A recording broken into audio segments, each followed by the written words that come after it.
Samus, looks like I'm gonna need to ask for your cooperation on this mission, but I'm also gonna have to ask that you follow my commands. You don't move unless I say so, and you don't fire until I say so.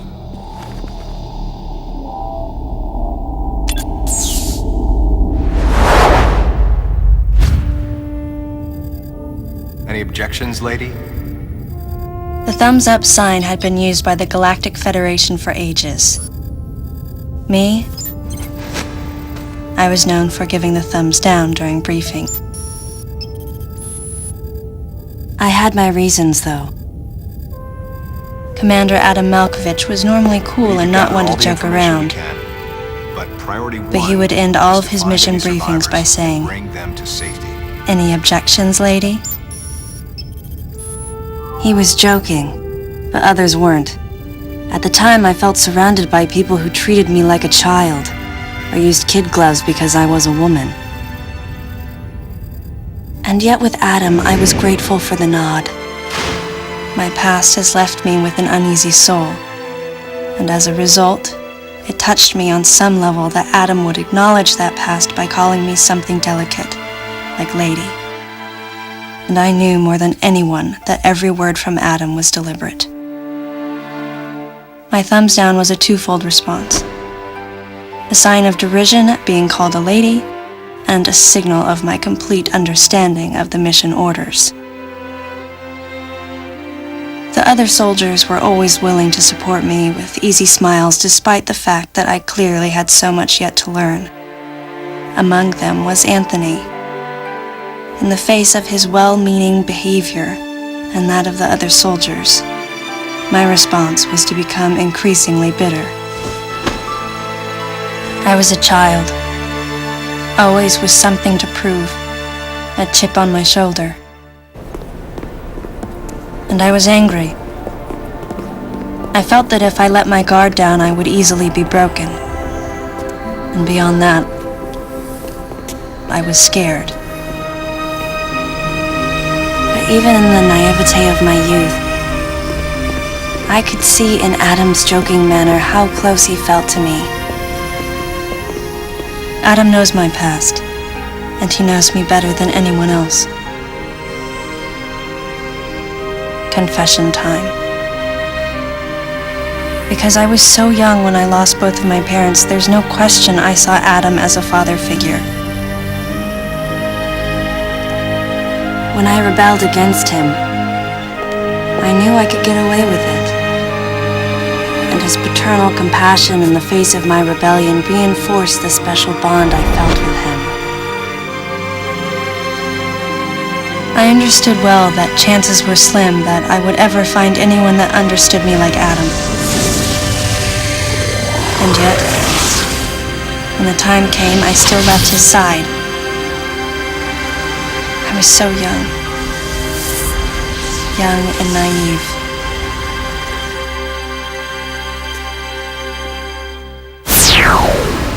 Exactly what transpired here on the bottle ship is still uncertain. Here's what we do know.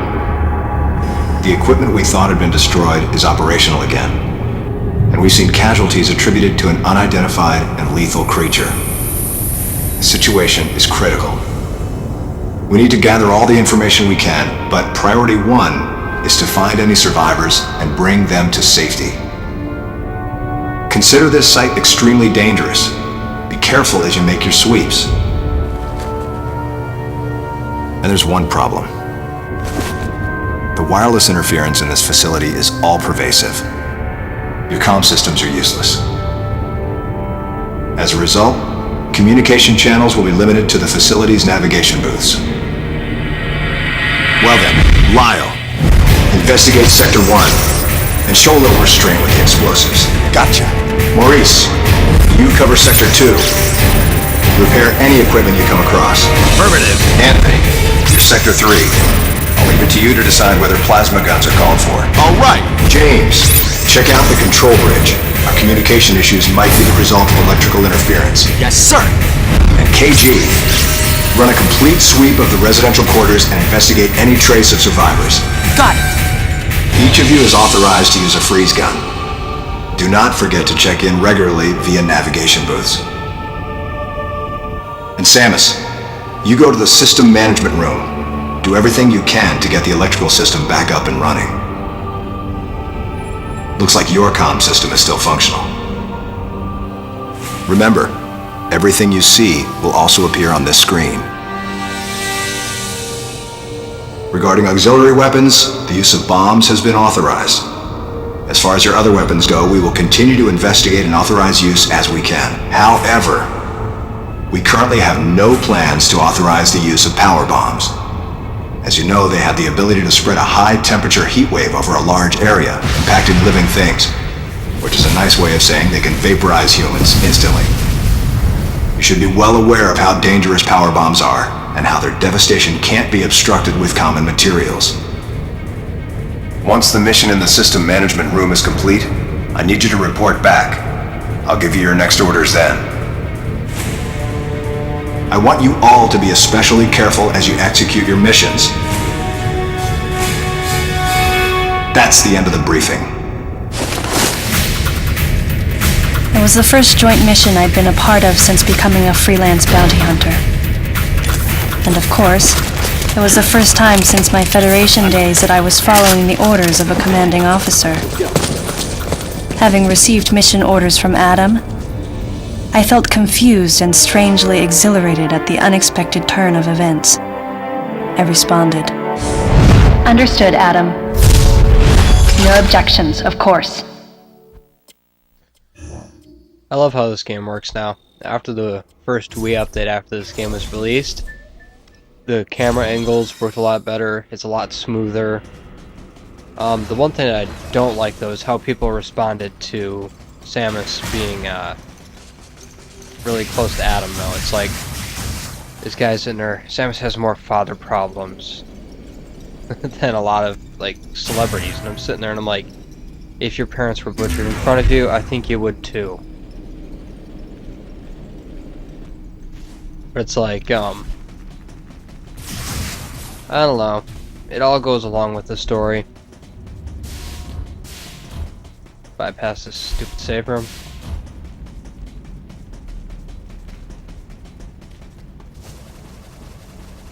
I love how you could just jump down there.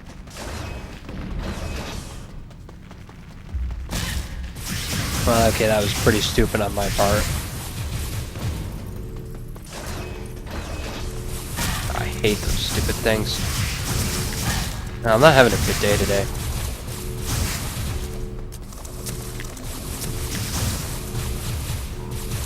Okay, come on. No.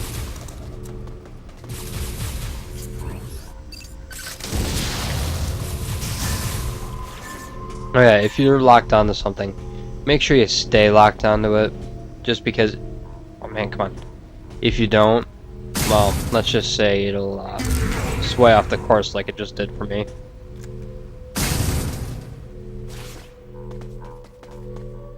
Okay, and this game has a couple different plots. You have what's going on here now, and Samus's life. The first plot, which is the one where it's depicting what's happening now, eventually it'll progress to the point that there's an assassin on board trying to kill everybody. And well, a lot of people are complaining, saying that was dropped, and well, let's just say it wasn't. It's just that these people aren't smart enough to figure it out. Okay. Power's back on. I'm sorry, it's like I've totally become desensitized with fighting those things. Normally I'd be just like, oh my gosh, what's going on, but I've played this game so many times, it's like, it doesn't even bother me anymore. Drop bridge to these things. And if you get your timing just right, you can overblast, then if you actually do it just right, you can land on all three of their heads in a row without even touching the ground, and I love it when that happens. You always want to explore your areas around you.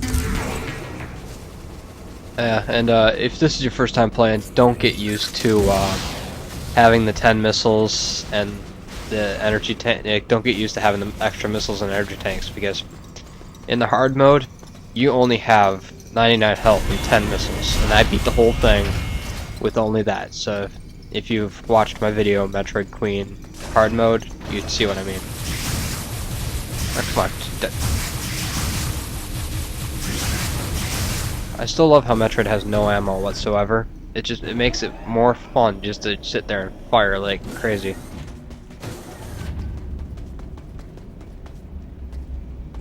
Okay, the yellow glowing object that you see in the room next to me is called an acceleration charge, which makes you charge your beam faster. But I cannot get that yet because I need the wave beam. No, ball. Good. Missile expansion.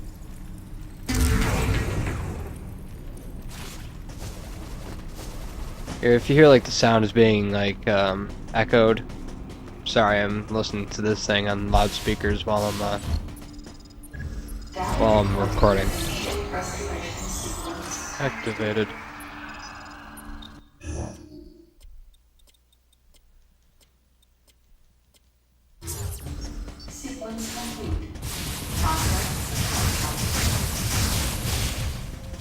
Oh yeah, I find this area so cool.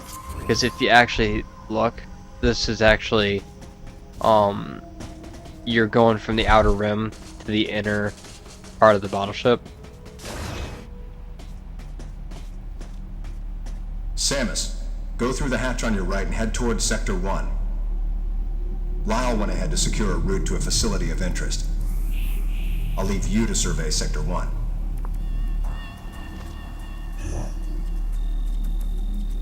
I know the one thing that they lost in this game was the sense of being alone because you're being told what to do.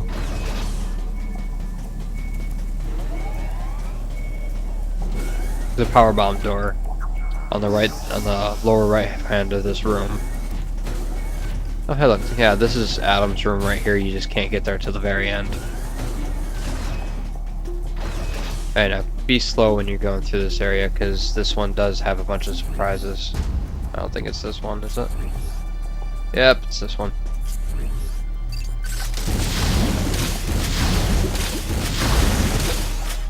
Now, if I could do this right the first time, come on. Oh man, I just missed it.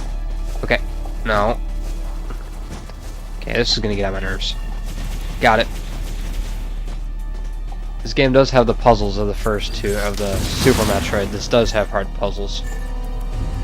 Just because things are hidden well. Okay, charge.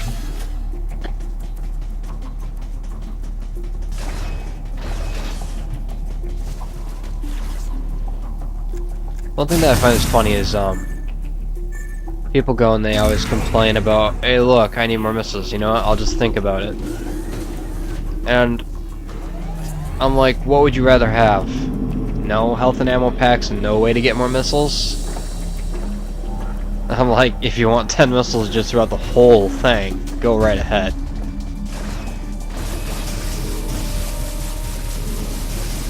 By the way, those are not puffers, I just can't remember what they're called. Boom.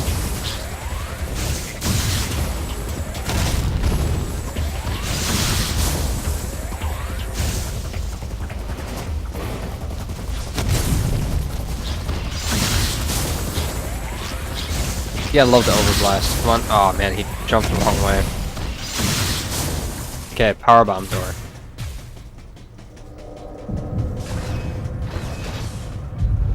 This is the room. This is probably the most visited room in the main sector that you're ever gonna see.